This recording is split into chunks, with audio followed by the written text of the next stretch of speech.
In 1969, 1 out of every $200 spent in the U.S. went through Sears. Not Walmart, not Amazon. Sears. They sold you a suit, a shotgun, a stove, a Stradivarius knockoff, a stock portfolio, an insurance policy, and, if you wanted, the actual house you lived in, shipped in 30,000 pieces by railcar with a numbered instruction manual. They invented the everything store 100 years before Jeff Bezos registered a domain name. And then, somewhere between 2005 and 2018, a hedge fund manager with an Ayn Rand obsession turned the most powerful retailer in American history into a real estate liquidation vehicle. This is not a story about e-commerce killing a dinosaur. This is a story about financial engineering. The deliberate, spreadsheet-driven dismantling of a company that genuinely could have been Amazon. Welcome to Boardroom Media. Let's talk about how Sears actually died. To understand the scale of what was lost, you have to understand what Sears actually was at its peak, because the modern memory of Sears as a sad, fluorescent-lit mall anchor selling discounted Craftsman wrenches is a profound historical insult. In 1886, a 23-year-old railroad station agent in Minnesota named Richard Warren Sears took possession of an unwanted shipment of pocket watches. He sold them down the line to other station agents at a markup, made a fortune in months, and quit the railroad. Within a year, he'd partnered with a watchmaker named Alva Roebuck, and it was about to do something genuinely revolutionary. Rural America in the 1890s was a captive market. If you lived on a farm in Nebraska or Alabama, you bought your goods from the local general store, and the local general store charged you whatever it wanted because there was no competition for 100 miles. Sears looked at this and saw an opportunity hiding inside a piece of infrastructure nobody was using commercially. The United States Postal Service, specifically rural free delivery, which launched in 1896. Sears printed a catalog, not a pamphlet, a catalog. Hundreds of pages, thousands of items, bicycles, saddles, sewing machines, firearms, eyeglasses, buggies, baby carriages, tombstones, prices printed in plain ink, the same for everyone, undercutting the general store by 30, 40, sometimes 50%. They called it the Consumer's Guide, and it was nicknamed the Farmer's Bible. By 1908, Sears was doing something so audacious it still sounds fake. They were selling you the house. The Sears Modern Homes program offered you 447 different house designs, shipped as a kit on a railcar, pre-cut lumber, nails, paint, fixtures, even a 75-page instruction book. And you assembled it on your own land. Between 1908 and 1940, Sears sold somewhere between 70,000 and 75,000 mail-order houses across North America. Many of them are still standing today in neighborhoods from Cincinnati to Los Angeles, quietly holding up under a century of weather. This was logistics on a planetary scale. By 1906, Sears built a 3 million square foot mail-order facility on the west side of Chicago, at the time the largest commercial building in the world, with a pneumatic tube system, conveyor belts, and an order fulfillment workflow that Henry Ford literally studied before designing the assembly line. Read that again? Ford studied Sears. By the middle of the 20th century, Sears was not a company. Sears was infrastructure. They moved aggressively from catalog into physical retail, opening their first department store in 1925, and by 1969, the absolute peak, Sears accounted for around 1% of the entire United States gross domestic product. One company, 1% of GDP. To put that in perspective, Amazon today, after 30 years of relentless growth and trillion-dollar valuations, accounts for roughly 4%. Sears, in 1969, was proportionally about a quarter of modern Amazon, but with a fraction of the population and without the internet. And Sears didn't just sell things. They built an ecosystem that prefigured everything Silicon Valley would later claim to invent. They launched Allstate Insurance in 1931, sell you a car battery, sell you the policy on the car. They launched Dean Witter, the brokerage firm, and Coldwell Banker, the real estate giant, all under one corporate umbrella in the 1980s. They tried to launch the Discover card in 1985 to compete with Visa and MasterCard.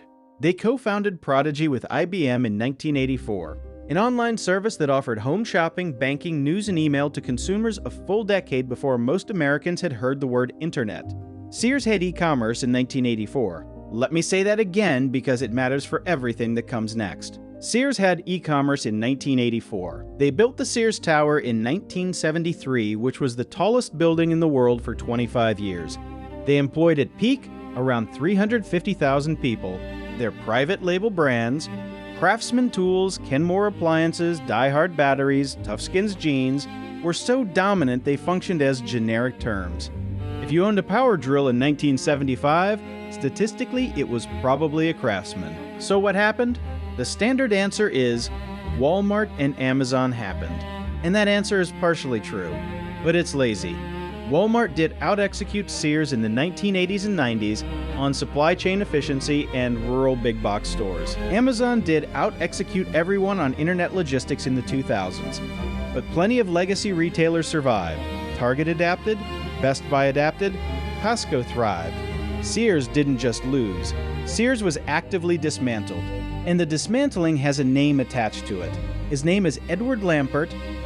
Edward Lampert was, by the early 2000s, considered one of the great hedge fund managers of his generation. His firm, ESL Investments, had compounded returns of around 29% a year for 2 decades. He was sometimes called the next Warren Buffett. He was a devotee of Ayn Rand. He believed deeply, almost religiously, in the discipline of free markets and internal competition. In 2002, ESL took control of Kmart, which was in bankruptcy. Lampert restructured Kmart not by reinvesting in stores or modernizing the brand, but by recognizing that Kmart owned an enormous amount of valuable urban real estate that the market was undervaluing. He emerged from bankruptcy in 2003 with a stock that quadrupled. In 2005, Kmart bought Sears, and a combined entity, Sears Holdings, was put under Lampert's control.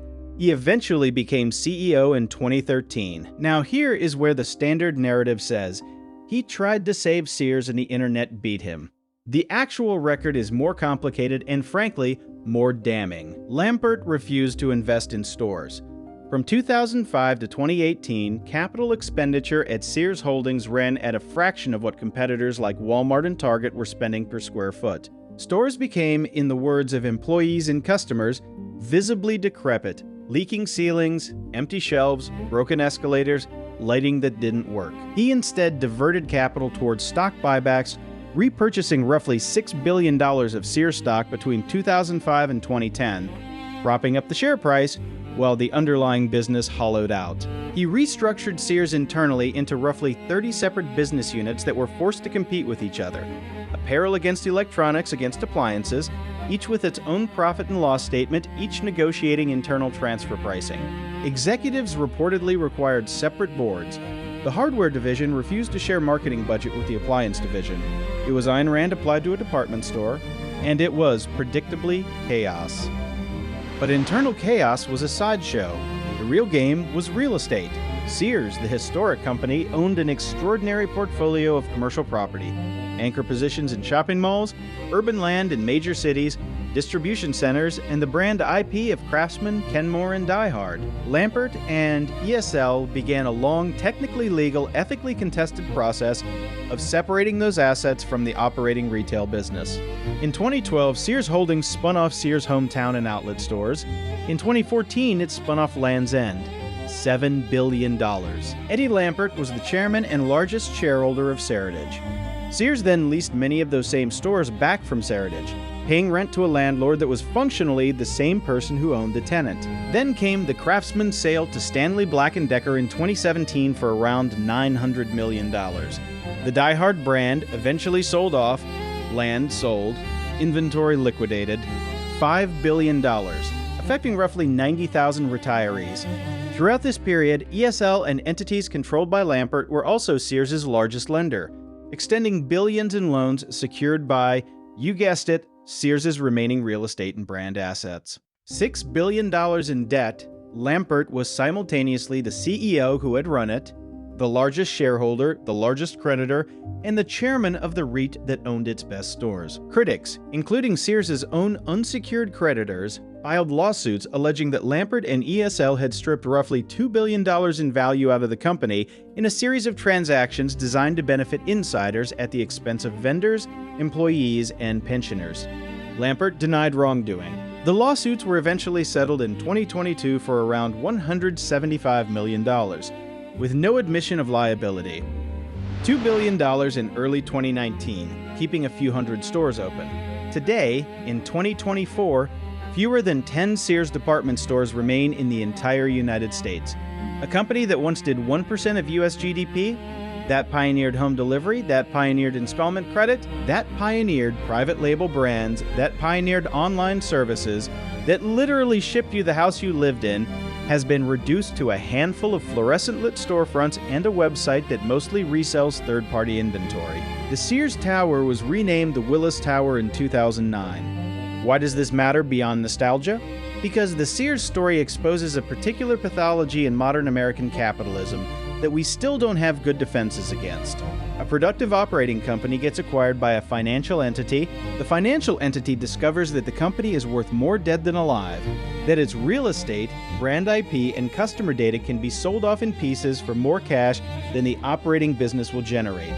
The financial entity then engineers a series of transactions, REIT spin-offs, sale-leasebacks, IP sales, insider loans, that legally extract that value into the pockets of shareholders and lenders, while leaving the operating company a hollowed-out shell that eventually fails, taking with it tens of thousands of jobs and the pensions of people who spent their careers there. This isn't unique to Sears.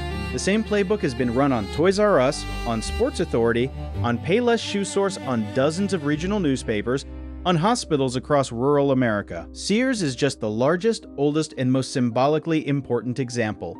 The lesson, if there is one, is that Sears was not killed by Amazon. Amazon is, in many ways, the company Sears could have been.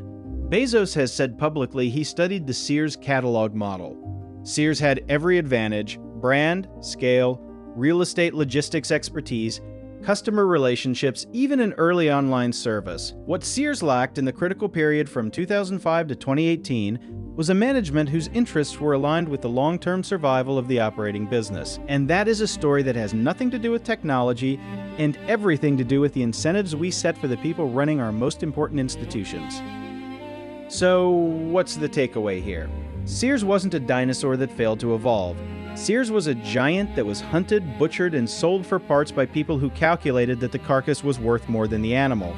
Whether that was legal, mostly yes. Whether it was ethical, that's a much harder conversation, and one that the bankruptcy court, the pensioners, and the $175 million settlement all weighed in on, with the pensioners and the $175 million settlement all weighed in on with very different answers. The next time you hear someone say a legacy company was killed by disruption, ask the harder question: who actually profited from its death, and were they on the inside the whole time? If you found this useful, subscribe to Boardroom Media for more deep dives into how the world's biggest companies actually rose, ruled, and fell. We post a new investigation every week.